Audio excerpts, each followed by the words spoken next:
We just finished roasting the Bangkok TT washed for filter setting, so I wanted to bring out some of the more jasmine, floral, bergamot, black tea, and peach notes.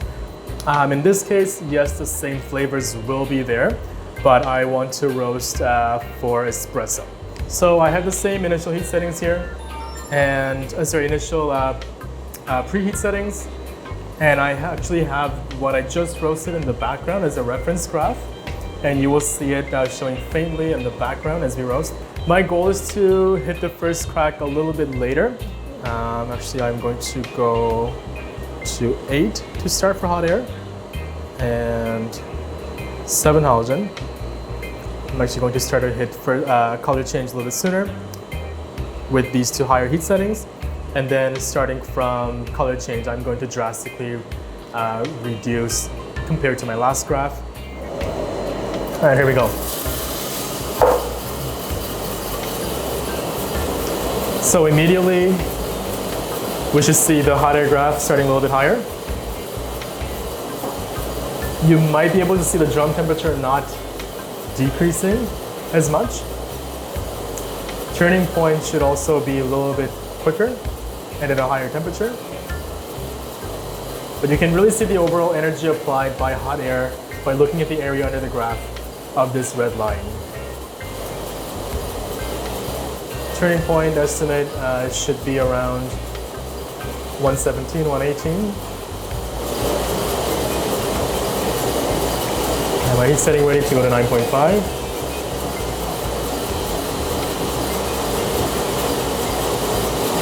Oh, perfect. Right at 118 as we were hoping for. During the drying phase, very high halogen level is not as detriment to the coffee because it is still quite dense and the outer layer is still quite hard. A lot of the times if you increase the gas quite a bit, trying to have a higher peak ROR or earlier turning point, yes, on the graph it can seem that way, but with dense coffees like Ethiopia, you can easily trick the probe into thinking that you've applied more energy than you actually have. But with the supplemental heat of halogen, you can be a little bit more reassured that you've actually applied enough energy throughout the entire coffee than just the outside. So 7 halogen is quite high. I'm going to keep it this way until my color change and drop it down quite a bit. So I'm already a little bit faster than my previous graph. This may not make too much sense because I said that I want to elongate the entire roast, but I'm going to start doing that right from color change.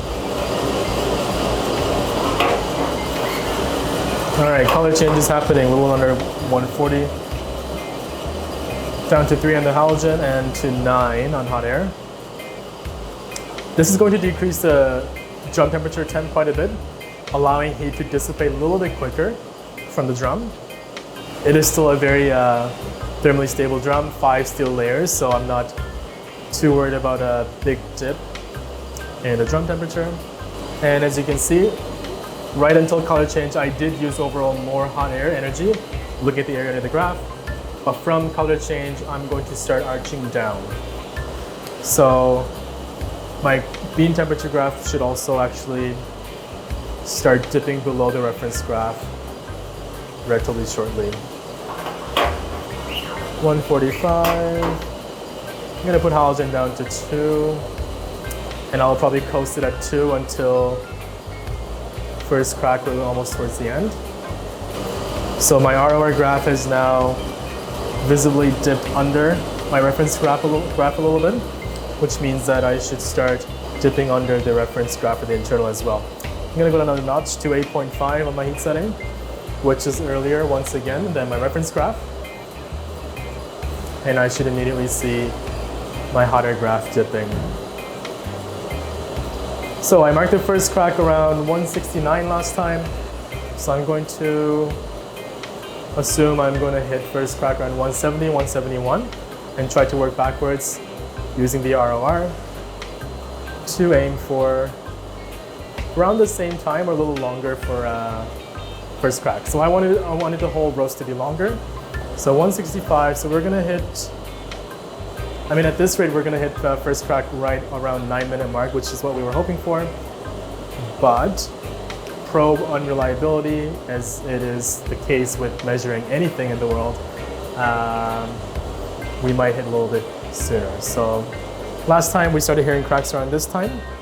This time we are not, which is good. A little bit under in terms of temperature. Okay, I think we're starting to hear a little bit. There you go. There you go. We're getting some rolling cracks now. 8:43, so right on schedule. And I'm gonna go down to 1 in halogen. I want the insight to very slowly develop, and overusing halogen now is going to quicken that maybe unnecessarily. So I'll go to 10:30 or a little bit less.